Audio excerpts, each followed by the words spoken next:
వేదిక పైన ఉన్న పెద్దలు, వేదిక ముందున్నటువంటి ఈరోజు నేను వచ్చిన గ్రామం ఒకసారి చూస్తే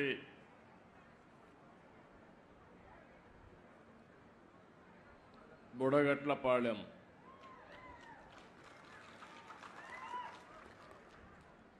నేను మీటింగ్ పెట్టుకోక మునుపు నేను దగ్గర ఒక గంట చేపలు పట్టే ప్రతి ఒక్కరితో మాట్లాడాను. సముద్రం దగ్గరికి వెళ్ళాను. ఎవరైతే సముద్రంలో అప్పుడే చేపలు తీసుకొచ్చారో ఆ చేపలన్నీ చూశాను. అయితే ఇప్పటికే లేట్ అయింది కాబట్టి చాలా చేపలు చనిపోయే పరిస్థితి. అడిగాను, బ్రతికి తీసుకొస్తారా లేకుంటే కొన్ని చనిపోతాయంటే 2 విధాలుగా ఉంటుందని వాళ్ళు చెప్పారు. నాకు ఎక్కడైతే పోలీస్ అయితే స్వాగతం పలికాడు. మొట్టమొదటిసారిగా నేను వస్తానే మీ ఊర్లో స్వాగతం పలికింది పోలీస్ స్వాగతం పలికాడు. పోలీస్ ఎట్లయితే బందోబస్తుగా వస్తారో దానికంటే సమర్థవంతంగా అన్నీ నాకు ఎక్స్ప్లెయిన్ చేశాడు, మీ సమస్యలన్నీ. అక్కడి నుంచి నేరుగా మీ కష్టాలన్నీ కూడా విన్నాను. ఆ కష్టాలన్నీ విన్న తర్వాత కొంతమంది ఆడబిడ్డలు ఎండు చేపల్ని ఏ విధంగా తయారు చేస్తారో అది కూడా చూశాను. ఎవరైనా చేపలు ఎక్కువగా వచ్చినప్పుడు అవి మిగిలిపోతే ఆ చేపల్ని ఏ విధంగా ఎండబెట్టాలనో ఎండబెట్టి మళ్ళీ ఆ చేపలను నెత్తిన పెట్టుకొని గ్రామం పోయి అమ్ముకొని మళ్ళీ ఇక్కడికి వస్తున్నారు. వాళ్ళ కష్టాలు చూశాను. అక్కడి నుంచి నేరుగా బోట్ ఏ విధంగా రిపేర్ చేస్తారో పడవలు అది కూడా చూశాను. ఈరోజు చిన్న స్పేర్ పార్ట్స్ కూడా లేకుండా ఎక్కడికో పోయి శ్రీకాకుళం విశాఖపట్నం పోయి తెచ్చుకునే పరిస్థితి ఉంది. ఇంకో పక్కనే చేపలన్నీ వచ్చినప్పుడు పట్టుకుని తీసుకుని ఎవరైతే అమ్ముతారో అది కూడా చూశాను. వాళ్ళకు కూడా చాలనటువంటి ఈ యొక్క ఐస్ బాక్సులు ఉండడం, దానివల్ల కూడా ఇబ్బందులు. ఇక్కడ చేసిన తర్వాత ఎక్కడ మార్కెట్లో రేటు బాగుంటే అక్కడ అమ్మే పరిస్థితికి వస్తున్నారు. మీరందరూ కూడా పేదవాళ్ళ కష్టాలు చూశాను. మీరు మామూలుగా అయితే బోటు మీరు తీసుకుని ప్రాణానికి కూడా భయపడకుండా రాత్రి 1 గంటకు బయలుదేరి సముద్రంలోకి వెళ్తున్నారు. ఓసారి సముద్రంలో అల్లకల్లోలాలు వచ్చినప్పుడు కానీ, బాగా అలలు పెరిగినప్పుడు కానీ, ఒకప్పుడైతే అలర్ట్ సిస్టమ్ కూడా ఉండేది కాదు. ఇప్పుడు కూడా చాలామంది ప్రాణాలు పోగొట్టుకునే పరిస్థితికి వస్తున్నారు. అయితే ఇక్కడ జరిగేది, కొంతమంది బోట్లన్నీ వాళ్లే కొని, మీ దగ్గర పెట్టుబడి లేదు కాబట్టి మీరు పట్టుకొచ్చిన చేపలు వాళ్లే తీసుకుని ఆ చేపల్లో సగం డబ్బులే మీకు ఇచ్చి వాళ్ళు మాత్రం బలిచిపోతున్నారు కానీ బాగుపడుతున్నారు కానీ మీరు మాత్రం నష్టపోతున్నారు. అది కూడా చూశాను. అక్కడి నుంచి పక్కనే వల రాత్రంతా వెళ్తారు. 1 గంటకో 2 గంటలకో మళ్ళా వస్తారు. అయిన తర్వాత వలంతా కూడా పోతే దాన్నంతా మళ్ళా కట్టుకోవాలి. అది కూడా చూశాను. అంటే ఈరోజు నేను చూసింది, మా ప్రభుత్వ యంత్రాంగం, మా సెక్రటరీ గారు ఉన్నారు, మా మినిస్టర్ గారు ఉన్నారు, అందరూ ఇక్కడ ఉన్నారు, మా కమిషనర్ కూడా ఇక్కడ ఉన్నాడు. కానీ ఏదైతే నేను ఆశించానో దానికి భిన్నంగా సమస్యలు ఉన్నాయి ఇక్కడ. మీరందరూ ఒక్కసారి ఆలోచిస్తే, ఏవైతే మత్స్యకారు గ్రామాలు తెలుగుదేశం పార్టీ వచ్చిన తర్వాతనే మీ యొక్క దిశ మారింది. ఇది యథార్థం అనే విషయం మీరు గుర్తుపెట్టుకోవాలి. అదే మరి మీలో కూడా ఒక పట్టుదలతో ఉంటారు. ఎన్నికలప్పుడైతే ఈ మత్స్యకారుల గ్రామాలుగా కట్టడి చేసి ఒకే మాట మీద ఉంటారు. ఆ విధంగా మాట మీదుండి ఎప్పుడు ఓట్లేశారు మీరు.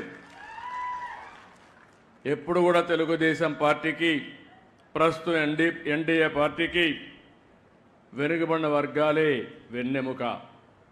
మొన్న కూడా అందరూ ఓట్లేశారు, కానీ అందరిలో ఎక్కువ ఓట్లేసింది ఈ వెనుకబడిన వర్గాలు, అందులో మత్స్యకారులని చెప్పి కూడా నేను మీకు తెలియజేస్తున్నా. ఇవన్నీ చూసినప్పుడు నాకు కూడా ఒక పట్టుదల, మీ జీవితాలు మార్చవలసిన బాధ్యత మా మీద ఉంది.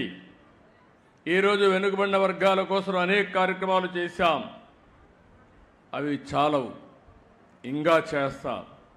ఎట్టి పరిస్థితిలో మత్స్యకారుల జీవితాల్లో వెలుగు తీసుకొచ్చే వరకు మీ వెంట నేనుంటాను, మా పార్టీ ఉంటుంది, ఎన్డీఏ ఉంటుందని మరొక్కసారి హామీ ఇస్తున్నా. 10 నెలలైంది, అనేక సమస్యలున్నాయి గవర్నమెంట్లో.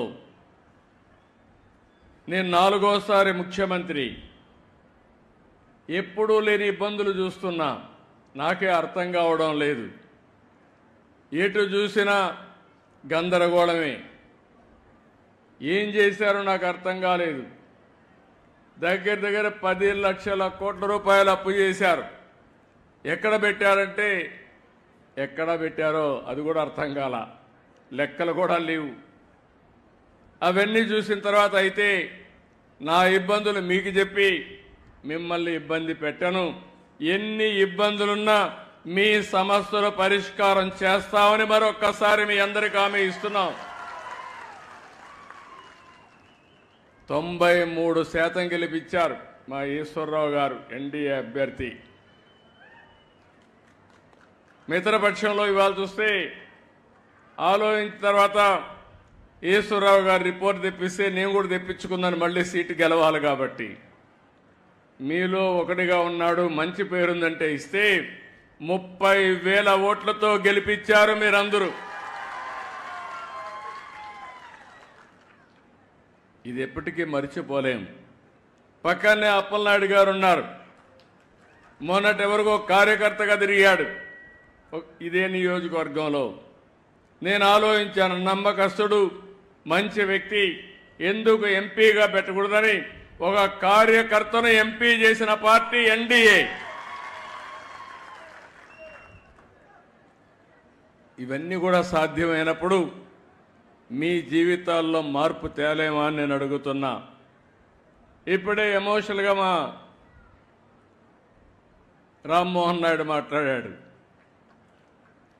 శ్రీకాకుళం నేరుగా మీరు హైదరాబాద్ పోతే కూకట్పల్లిలో శ్రీకాకుళం కాలనీ ఉంటుంది, ఢిల్లీకి పోతే శ్రీకాకుళం కాలనీ ఉంటుంది, ఎక్కడ పోయినా శ్రీకాకుళం కాలనీ ఉంటుంది. ఆర్మీలో ఎక్కువ ఎవరు దేశాన్ని కాపాడడానికి పనిచేస్తారంటే దానికి చిరునామా కూడా మళ్ళీ శ్రీకాకుళమే. అలాంటి త్యాగాలు చేశారు. వేరే రాష్ట్రాలకు పోయి ఆ ప్రాంతాల అభివృద్ధి కోసం మీరు పనిచేస్తున్నారు. అందుకే ఇక్కడ చూశాను, మా నాయకులు కూడా రోషం రావాలని చెప్పాను. 26 జిల్లాలుంటే 26 జిల్లాల్లో తక్కువ తలసరి ఆదాయం, దీన్ని ఇంగ్లీష్లో పర్ క్యాపిటా ఇన్కమ్ అని మాట్లాడతాం. తలసరి ఆదాయం అంటే ఆ ఇంట్లో ఎంతమంది ఉంటే అంతమందికి కలిసి అంతే ఆదాయం వస్తుంది. అంటే అంత తక్కువ ఆదాయం రావడానికి ఇక్కడ ఎలాంటి కొరతలు ఉన్నాయి? తెలివితేటలకు కొరత లేదు, నాయకత్వానికి ఏమాత్రం కూడా తక్కువ కాదు. వనరులైతే వంశధార ఉంది, నాగావళి ఉంది, నిరంతరం నీళ్లు వస్తాయి, సముద్ర తీరం ఉంది.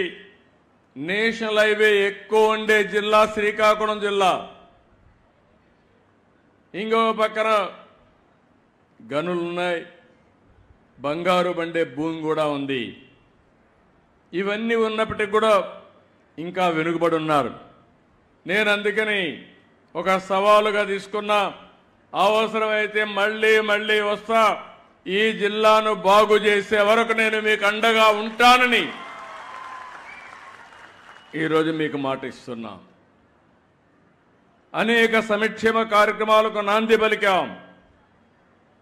కానీ సమాజంలో వెనుకబడిన వర్గాల్లో అట్టడుగు నుండే కొన్ని వర్గాలు ఉన్నాయి. అందులో మత్స్యకారులు ఒకటి. మీరెప్పుడు సముద్రాన్నే నమ్ముకున్నారు. తెల్లవారుతో పోయి అర్ధరాత్రి పోయి మళ్ళీ తిరిగి రావాలంటే ఆడబిడ్డలు తిరిగి వచ్చే వరకు ఎక్కడికక్కడ గందరగోళంగా భయాందోళనలో ఉంటారు. అలాంటి జీవితం మీది. అలాంటప్పుడు మీ ఆదాయం కూడా అక్కడికక్కడే వచ్చే పరిస్థితి వచ్చింది. అదే సమయంలో ఈరోజు మీరు చూస్తే వేట విరామం 2 నెలలు 61 రోజులు మనం ఇస్తాం. దానికి కారణం సముద్రంలో చేపల అభివృద్ధి కావాలి. పిల్లలు వేసే సమయం అది. ఆ సమయంలో డిస్టర్బ్ అయితే చేపే ఉండదు. కాబట్టి విరామం ఇవ్వాలనే ఉద్దేశంతో విరామాన్ని ఇచ్చే పరిస్థితికి వచ్చాం. అదే సమయంలో ఒకప్పుడు మీరు విరామం ఇస్తే, ఎందుకంటే మీరందరూ కూడా ఇప్పుడు కూడా సముద్రానికి పోతేనే మీ కడుపు నిండుతుంది. ఒకరోజు పోకపోతే ఆ రోజు పస్తే. అందుకే నేను ఆలోచించిన తర్వాత 14వ సంవత్సరం 15వ సంవత్సరంలోనే వేట విరామం సమయంలో ఆర్థిక సహాయం ఇవ్వాలని నిర్ణయించిన పార్టీ తెలుగుదేశం పార్టీ అని చెప్పి నేను మీకు తెలియజేస్తున్నా. ఆ తర్వాత ఒక 10,000 ఇచ్చారు. 10,000 ఇచ్చారు కానీ చాలా ఉపన్యాసాలు చెప్పారు. ఫిష్ ఆంధ్ర అన్నారు. 300 కోట్లు ఖర్చు పెడతామన్నారు. ఏం పెట్టారో నాకైతే అర్థం కాలేదు. ఏ మత్స్యకారుడి జీవితమైనా బాగుపడిందా అని మిమ్మల్ని అడుగుతున్నా. మీకు లాభం జరిగిందా అని మిమ్మల్ని అడుగుతున్నా. ఈరోజు నాకు కష్టాలున్నాయని నేను చెప్పచ్చు కానీ నేను చెప్పను. అందుకే 1,29,178 కుటుంబాలకి 20,000 చొప్పున 259 కోట్ల రూపాయలు మీ అకౌంట్లో ఈరోజు నేను వేశానని చెప్పి కూడా నేను మీకు తెలియజేస్తున్నాను. నేను కూడా బటన్ నొక్కచ్చు, కానీ నేను బటన్ నొక్కలా.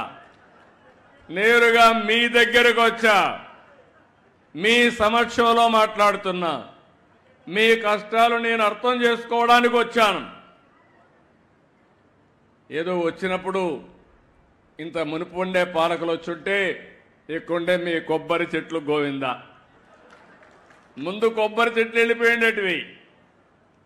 అంటే ఒక నాయకుడు వస్తే ప్రజాహితం కోసం వచ్చినప్పుడు చెట్లు నరికేయడం, లేకుంటే ఎక్కడికక్కడ పరదాలు కట్టేయడం, అనేక సమస్యలు.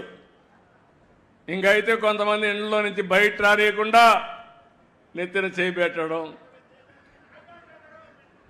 ఇలాంటివన్నీ కూడా నేను ఒక నెగతాళి చేయడం లేదు. కానీ నేను చెప్పేది ఏంటంటే ఎప్పుడు కూడా ప్రభుత్వం అనేది ఒక బాధ్యతగా ఉండాలి. ప్రజల ఆదాయాన్ని పెంచాలి. మీ జీవన ప్రమాణాలు మెరుగుపరచాలి. నేను విశాఖపట్నం భోగాపురం ఎయిర్పోర్ట్ ఇచ్చాను. నేనుంటే 1 సంవత్సరంలో పూర్తయ్యేది. వీళ్ళు వచ్చారు, మొత్తం మార్చారు. ఏమైనా వచ్చిందంటే రాలేదు. మళ్ళీ నేనే వచ్చి దాన్ని పూర్తి చేసే పరిస్థితి ఇప్పుడు వచ్చింది. రాబోయే రోజుల్లో ఈరోజు ఇంకొక విషయం కూడా గుర్తుపెట్టుకోవాలి. ఒకప్పుడు రామ్మోహన్ నాయుడు గారి తండ్రి ఎర్రమనాయుడు గారు కేంద్ర మంత్రిగా ఉండి శ్రీకాకుళానికి ఉద్దానానికి నీళ్లు తీసుకొచ్చారు. ఈరోజు మళ్ళీ రామ్మోహన్ నాయుడు గారి ఆధ్వర్యంలో భోగాపురం ఎయిర్పోర్ట్ పూర్తి కాబోతుంది. అది శుభ పరిణామం ఈ జిల్లాలకి. ఈరోజు కేంద్రంలో 2 మంత్రులు ఉంటే, ఒక కేబినెట్ మినిస్టర్ ఉంటే, ఆ కేబినెట్ మినిస్టర్ని నేను రామ్మోహన్ నాయుడుకి ఇచ్చానంటే, ఈరోజు నేను ఇచ్చిన తర్వాత నిన్న ఢిల్లీకి పోతే కూడా మీ రామ్మోహన్ నాయుడు అండి బ్రహ్మాండంగా పనిచేస్తున్నాడు, చాలా బాగా పనిచేస్తున్నాడు అభినందించే పరిస్థితికి వచ్చారు. ఒక యువకుడు ఉత్సాహవంతుడు. నేను అందుకే అడిగా, రామ్మోహన్ నువ్వు చదువుకున్నావు, పర్డ్యూ యూనివర్సిటీగా చదివావు, శ్రీకాకుళం అభివృద్ధి కాకపోతే నీ డిగ్రీ వాపసు ఇవ్వాల్సి వస్తుందని ఇప్పుడే చెప్పా. నాకు ఒక నమ్మకం ఉంది, ఆయన కానీ ఈ టీం ఇప్పుడుండే టీం అంతా కూడా ఎమ్మెల్యేలందరూ, శంకర్రావు కూడా మనం చూశారు, మంచి డ్రామా. మా ఎమ్మెల్యేస్ మీటింగ్లో అయితే ఈశ్వరరావు అయితే చాలా బ్యూటిఫుల్గా, ఈశ్వరరావుకి ఇంత టాలెంట్ ఉందని నాకే ఆశ్చర్యం వేసింది. అలాంటి ఇప్పుడు కూడా మీతో మాట్లాడినప్పుడు చూశారు, ఎంత కన్విన్సింగ్గా మనసు కరిగిపోయేట్టుగా చాలా మీ సమస్యలన్నీ పూసకొచ్చినట్టు చెప్పగలిగాడంటే ఒక ప్రజాప్రతినిధికి ఉండవలసిన లక్షణాలు ఇవని చెప్పి కూడా నేను మీకు తెలియజేస్తున్నా. ఇలాంటి టీం ఉన్నప్పుడు ఎందుకు అభివృద్ధి కాలేమని మిమ్మల్ని అడుగుతున్నా. చూసారు కదండి, మరి ఈ వీడియో కనుక మీకు నచ్చినట్లయితే ఒక లైక్ కొట్టేసి మీ అభిప్రాయాన్ని కూడా కామెంట్ బాక్స్లో తెలియజేస్తూ ఇలాంటి ఇంట్రెస్టింగ్ అప్డేట్స్ కోసం మా ఛానల్ని సబ్స్క్రైబ్ చేసుకోండి.